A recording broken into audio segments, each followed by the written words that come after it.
Bueno, entonces habiendo hecho ese repaso, vamos a iniciar entonces hoy con nuestro devocional, el cual tiene este título. El devocional se llama Un matrimonio por poderes.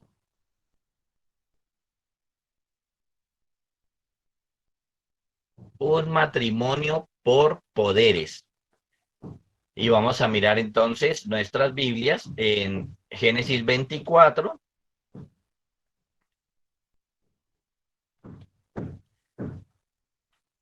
Y vamos a leer hasta el verso 9, 1 al 9.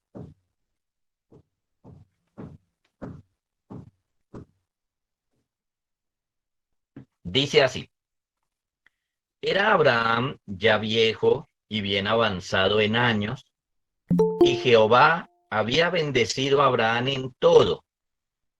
Y dijo Abraham a un criado suyo, el más viejo de su casa, que era el que gobernaba en todo lo que tenía: Pon ahora tu mano debajo de mi muslo, y te juramentaré por Jehová, Dios de los cielos y Dios de la tierra, que no tomarás para mi hijo mujer de las hijas de los cananeos, entre los cuales yo habito, sino que irás a mi tierra y a mi parentela, y tomarás mujer para mi hijo Isaac. El criado le respondió: Quizá la mujer no querrá venir en pos de mí a esta tierra. ¿Volveré pues tu hijo a la tierra de donde saliste? Y Abraham le dijo: Guárdate que no vuelvas a mi hijo allá.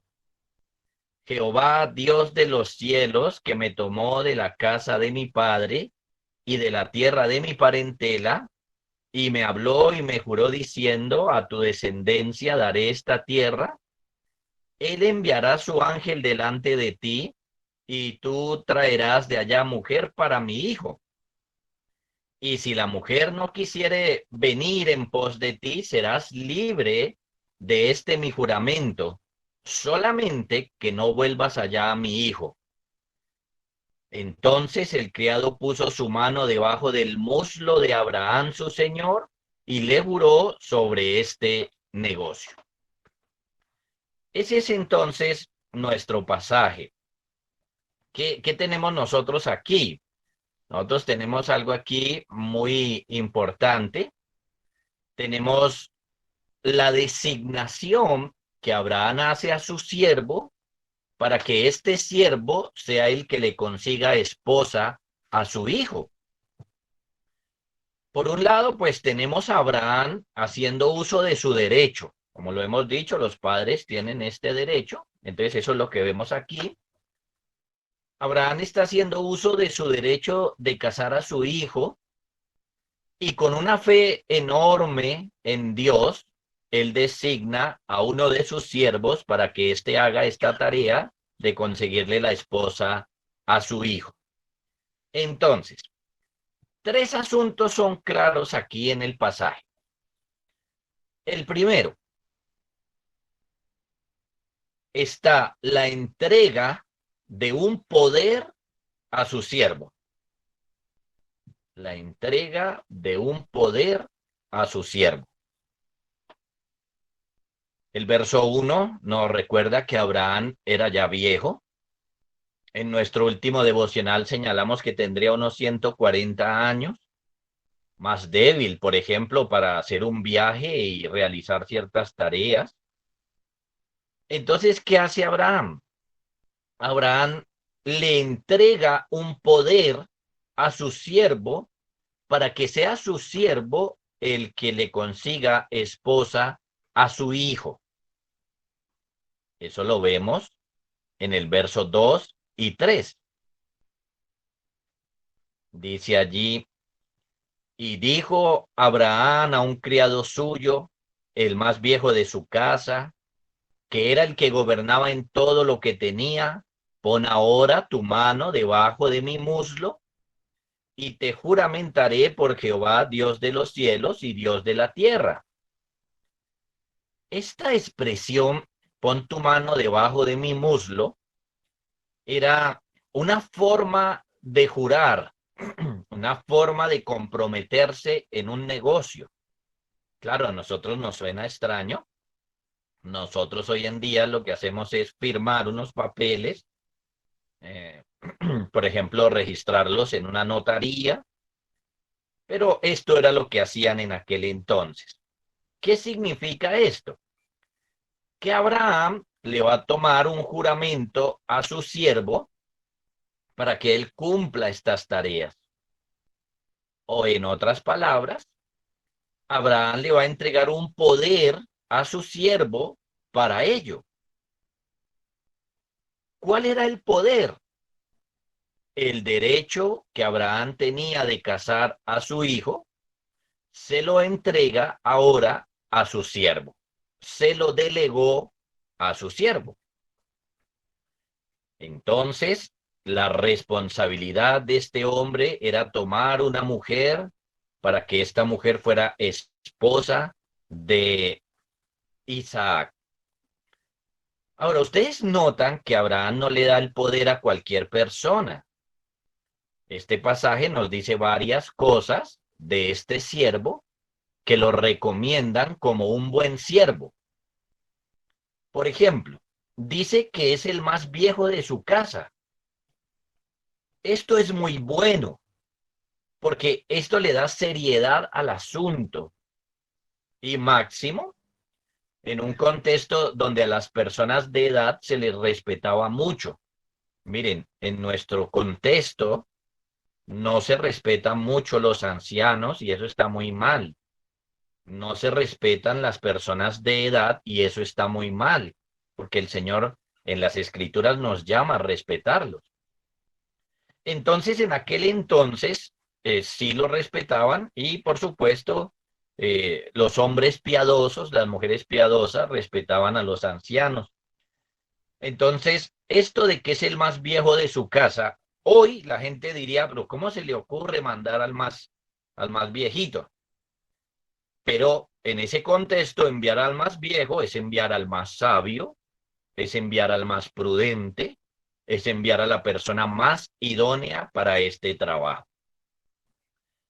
Ahora, no solamente dice que es el más viejo de su casa, sino que nos da otro dato muy bueno. Dice que es el que gobernaba sobre todo en la casa de Abraham. Entonces, presten atención a eso. Esto es que la confianza que se le tenía a este hombre era mucha, tanto que él dirigía todo en la casa de Abraham. A él se le había delegado todo, todos los asuntos. Entonces, podemos decir que él es como un supervisor o que él es como un jefe de personal de Abraham. Entonces, es una persona muy importante. Por lo tanto, nos damos cuenta que la persona a la que Abraham le da este poder es una persona idónea para que le consiga esposa a su hijo. Lo segundo que vemos, en segundo lugar, son las indicaciones que se le dan.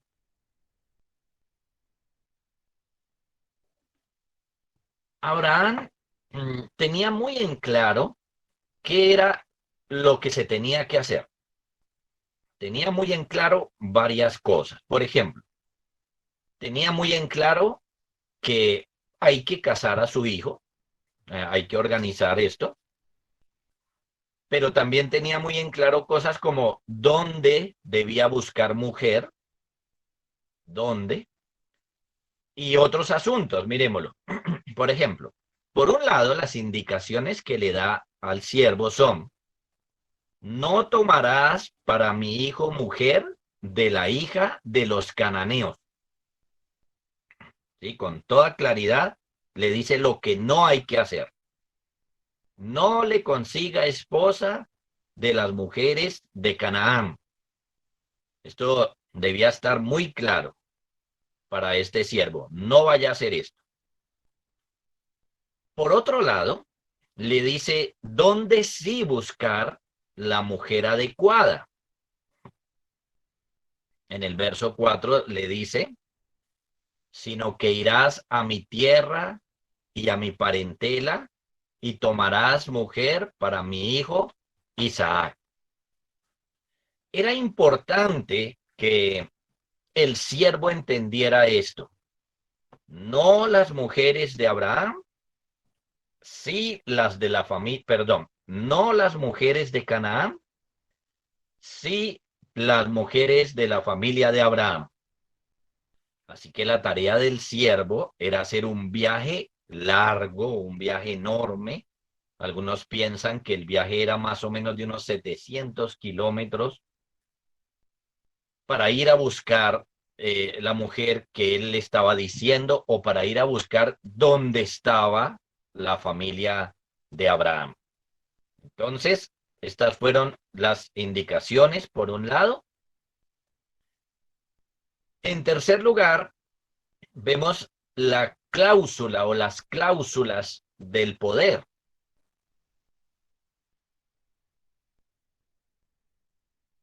Allí, el primero en introducir una cláusula es el siervo. En el verso 5 dice, el criado le respondió, quizá la mujer no querrá venir en pos de mí a esta tierra.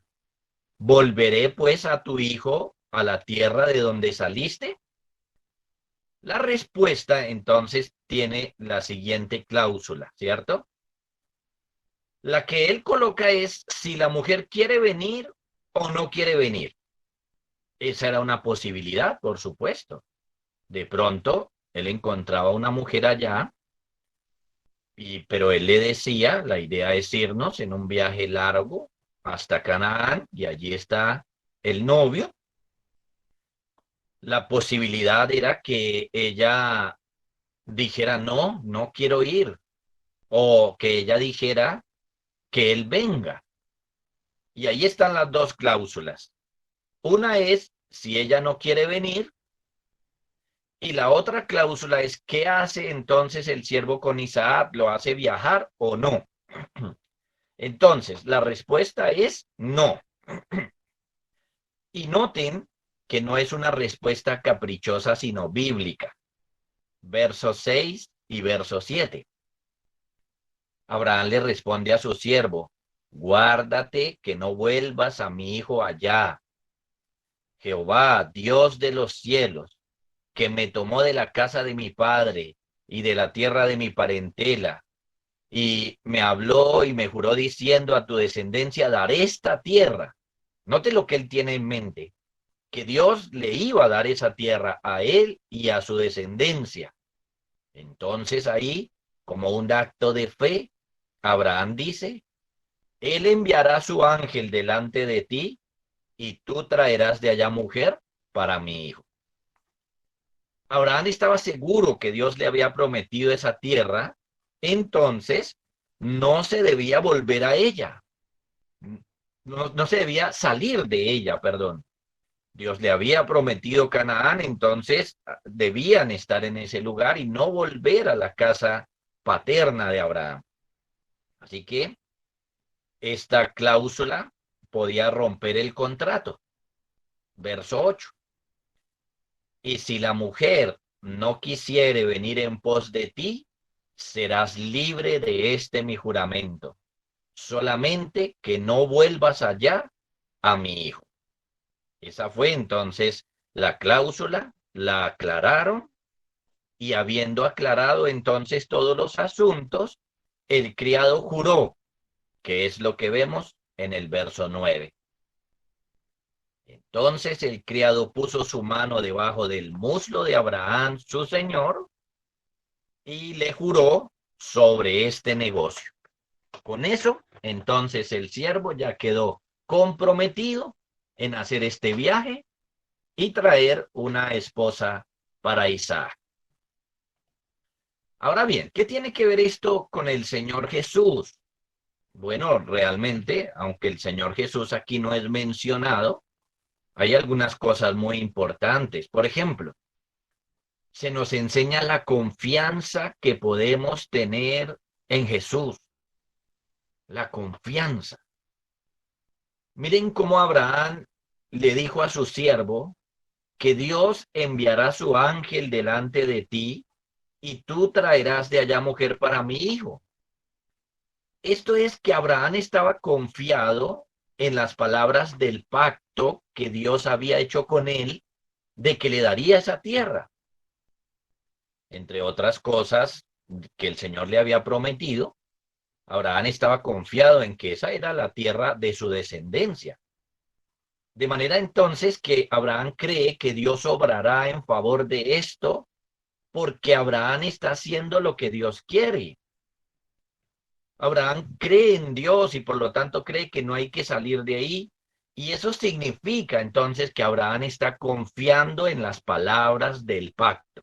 Ahora, todos los que han entrado en una relación de pacto con el Señor Jesús, todos los creyentes verdaderos, todos los cristianos, pueden estar confiados en las palabras del pacto que Jesús ha hecho.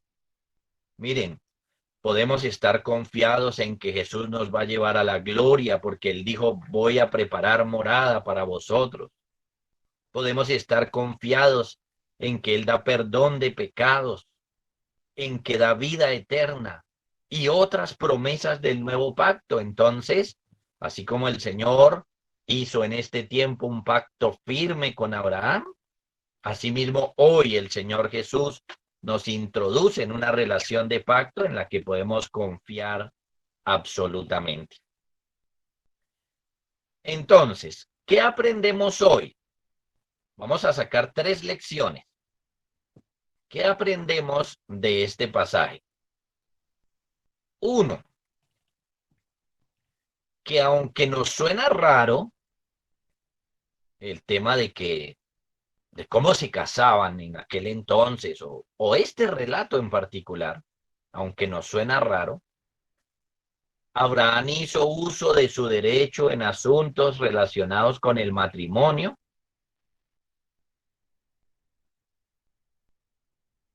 Abraham hizo uso de su derecho en los asuntos relacionados con el matrimonio, dándole poderes a otro.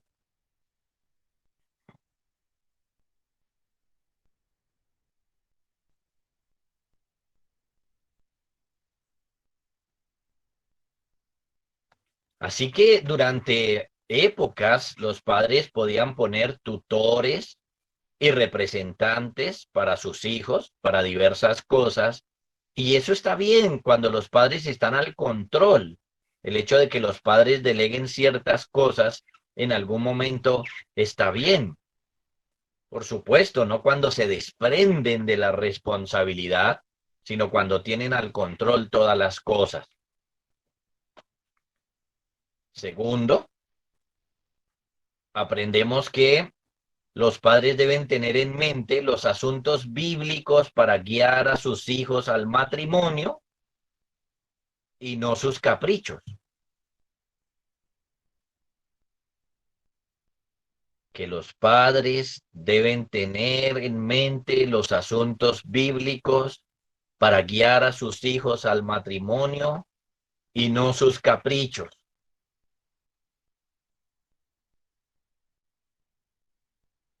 Lamentablemente muchas veces es al revés. Muchos padres guían a sus hijos por capricho o por pecado y no por principios bíblicos. Y eso hace entonces que a los hijos no les vaya bien luego. Este es un asunto que nos muestra el tema del matrimonio de una forma especial, donde Abraham lo que tenía en la mente eran asuntos bíblicos y por eso también podemos ver toda la bendición, y vamos a verlo en el resto del capítulo, toda la bendición que el Señor trae por esta fe, por esta confianza en el Señor. Entonces, no hay que ser caprichosos en estos temas. A veces los muchachos son caprichosos buscando pareja, a veces son los papás los caprichosos. No, hay que ser bíblicos en estos temas. Y 3, aprendemos que podemos confiar en Jesús. y que debemos actuar como Él nos dice.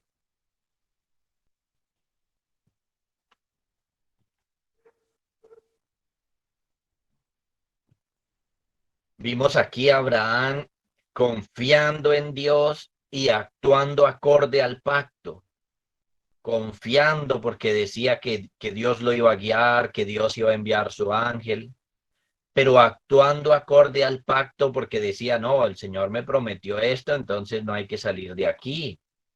No dejó que su hijo volviera al lugar donde él lo había sacado. Así que, miren, si el Señor nos promete salvación y lo hace, debemos confiar en Él, pero nosotros debemos actuar acorde a esto. Es decir, por ejemplo, debemos arrepentirnos de nuestros pecados, debemos obedecer a Jesús, debemos obedecer las palabras del pacto.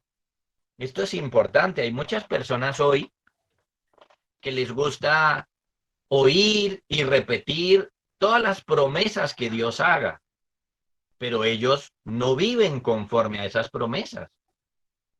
Por ejemplo, el Señor promete perdonarlos de los pecados y ellos dicen, qué alegría que el Señor perdona, pero